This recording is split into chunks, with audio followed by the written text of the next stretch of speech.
Hi folks, it's me, Manic Mark, coming to you from the bunker system, located underneath the Arctic found somewhere in the jungles of the Midwest. And now that it's getting colder outside, it's that time of year when you just feel like curling up in front of the fireplace with a good book. And I'd forgotten that I have some good books stashed down here in the basement. The book I think I'm going to read is titled Alcoholic Wife. How should he handle his alcoholic wife? Beat her? Cater to her inflamed desires? Overlook her drunken intimacies with other men? Desert her for his seductive mistress? That sounds pretty good. Okay, sit back, grab a gin and tonic or something, and here we go. My wife Faye had wanted to live in Sherwood because all the nice people lived there. To Faye, nice people meant those who had a buck and spent it, and those who had no buck but still spent it. The latter of our class, the have-nots who spent it. Most developments are constructed in this manner, and Sherwood Park was no exception. Sherwood was 5 miles outside of Atlanta on Route 94, and between two communities there was nothing but a 3-lane highway and 2 fruit stands. They should have changed the title of the book to something else, apparently. Sherwood boasted 200 homes. Alcoholic fruit stand owner. And I got a hair that's hanging down here, and the wife moved the scissors on me, and I hate when you're driving and the sun hits that hair. It's highly distracting. But I swallowed it when Susan ran up the stairs from the game room 2 steps at a time. I swung her high, and she screamed a small amount of delight when her head brushed the ceiling. Jesus Christ! Glad you're not the one that's drinking. For a moment I held her there, looking up at the 8-year-old face of the pure charm and the flowing hair. What do you think you are, Michael Jackson? Handle your kid with... Look for the candy in my pocket. Which pocket isn't in? This is a horrible novel. I don't like it. Oh, Daddy, a Hershey bar. Just the kind I like. It was wonderful watching her tear the paper wrapping. I'm not going to make it through the whole book. I don't know when I'm going to stop. I'm going to have to condense it. Faye was just coming out of the bedroom when I walked out to the hallway, a towel wrapped around my middle. Once she'd been totally beautiful, she still had long blonde hair, firm breasts, and whispering thighs. Now we're getting somewhere! She was still beautiful, but there was tiny creases in the corner of her eyes and at the edges of her mouth, and her lips had long since ceased to be willing. Hard day, Faye asked, perfunctorily. They are all hard, I said. Aren't they? But her response was more of a hard, flat, and sardonic statement. She started to walk by, and I took her by the arm. Let's sell this place, Faye. Maybe we can start over again. Faye laughed softly. And the tang of bourbon filtered into my face. You better hurry or you'll be late for the party. Mark! Oh no! Oh, that's not, shouldn't use my name. It's the story of my life, apparently. Those headaches sailed on in quarts and fists. But Faye, with candy control, drank only to the glow point of unconcern, a habit difficult to criticize. Your headache hell. Your headache hell. Before I could continue, Faye wrenched herself away and went downstairs to the kitchen and the supper that never would be cooked. And Susan was standing at the foot of the stairs looking up at me. As I stood there, I wondered where the love had gone and where had love once. There had been love once. There had to be, but I'd nearly forgotten what it had been like. Whew, how many more pages to go? Should I get to the good part? I gotta skip ahead. We can't read this whole thing. I'm not going to read this whole book like this. It's just not going to happen. Would leave. Susan is the way of holding on to you. I didn't want to talk about it. She didn't understand. No one did. You had to be married to someone like Faye. The conversation had thrown cold water on the fire, and suddenly I wanted to drink. Let's go, I said savagely. Marcia's face was fixed and set as a marble statue. We drove until we came to the Anchor Inn. It's all right, Mark. It's better this way. Perhaps you can see now. If it went on, eventually it would come out. Only the next time it would be easier. I wanted it to happen at the party because I watched you from a distance so long, and there was nothing I could do about it. It was wonderful and I have no regrets. But it's over, Mark.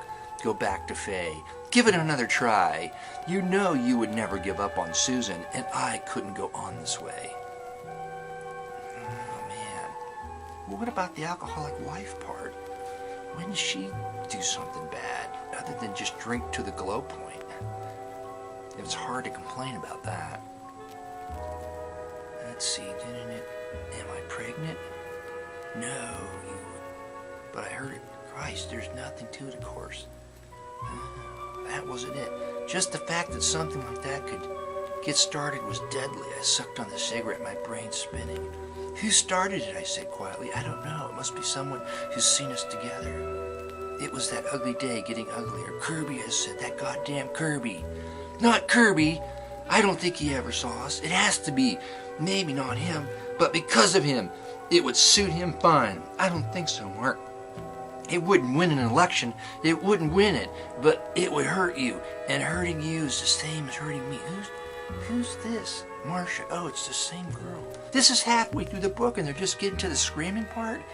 Once I had no intention of quitting. I stood on my own 2 feet and shouted back as hotly and just as wildly. And when we ran out of nasty words, I was surprised at the things that I had learned. My future was all planned for me. I work hard on this thing every step of the way, Faye screeched. It's the end of America as we know it, starting right here in the book Alcoholic Wife. But it won't do anything to spoil what I've been working so hard for. Wait a minute. Is that the alcoholic wife? Is she getting out of the house and working on a union committee? What the hell? There's no way. What the hell's going on? This book's so confusing. And they keep people hanging on to the end. The redhead shook loose from Tilson's grip, held the bottle up in front of his face. Come on, let's go to my place and finish this. I've seen enough fights for this weekend. What about it, Tilson? I said. Are you going to shut that fat mouth of yours? Get lost, Daniels. I figured the bartender would throw us out. Outside, we would be even. Inside, Tilson had friends. Sure, baby. He took the bottle from her hand. But there's a little thing I have to do first. When that's over, we'll go to your place. Well, it's about time. Tilson shifted the bottle to his right hand and kissed her. Then he turned and laughed. He was still laughing when he smashed the bottle on the edge of the chair. Liquor went spilling to the floor. He looked down at the neck, 3 inches of jagged glass in his hand. I'm going to fix you good, Daniels. Sticking your pretty face in here, trying to make me look bad in front of my friends. You have a habit of catching a guy off balance, haven't you? So now we're going to see how you like it. In France, I had seen 2 soldiers brawl with a broken stub of a bottle. Neither one could see when it was over. Shredded flesh and pathetic screams of pain.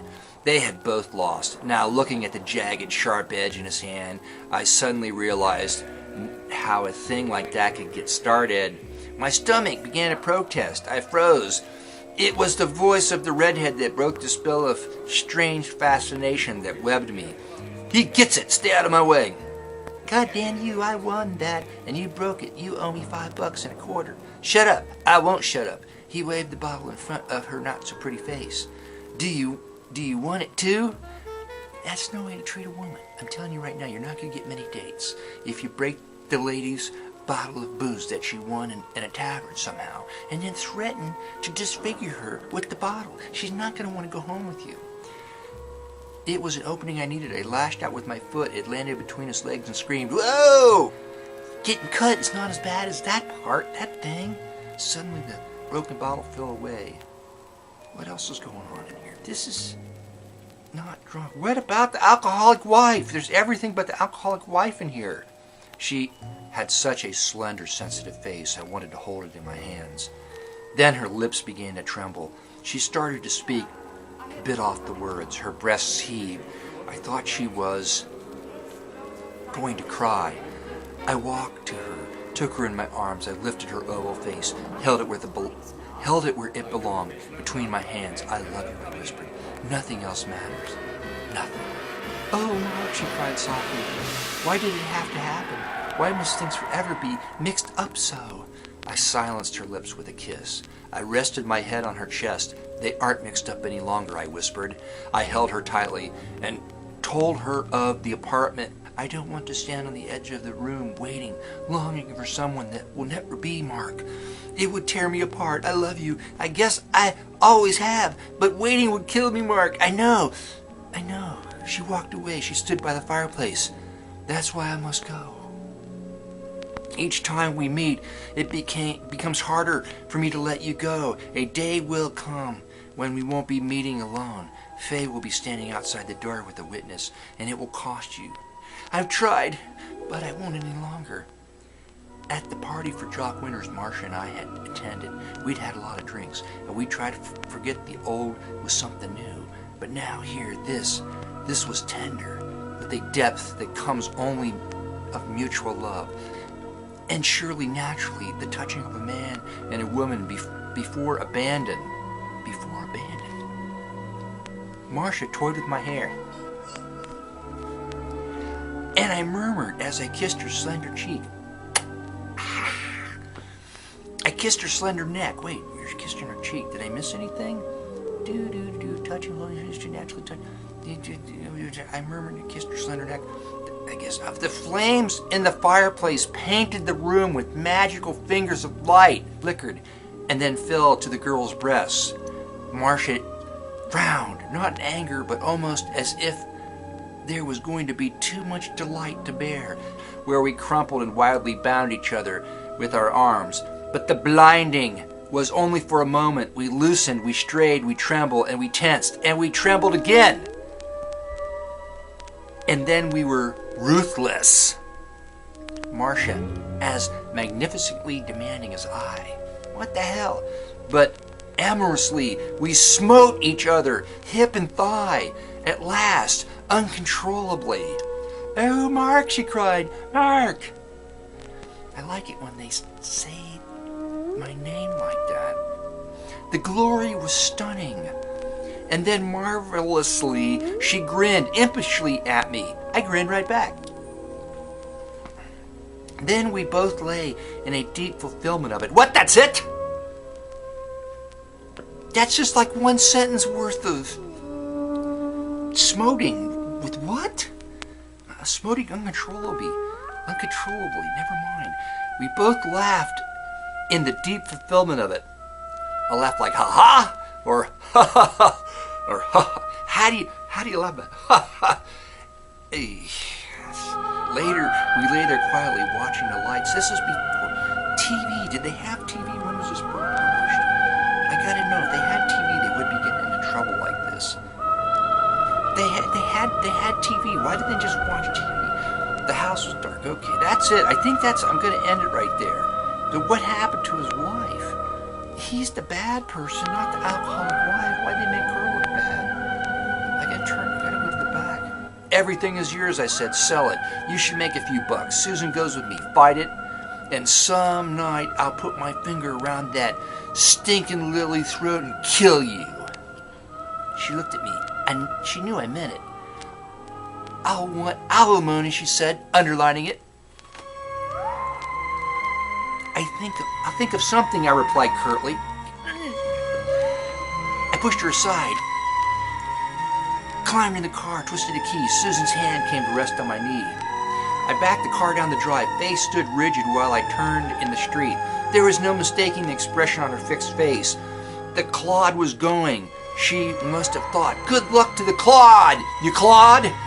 She would get every buck possible. I didn't care. I had all I wanted.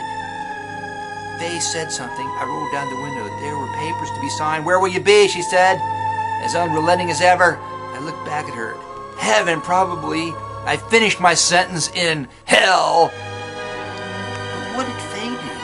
There's nothing I'm gonna call. I missed everything somewhere in here. She must have been very bad. Did she sleep with the union?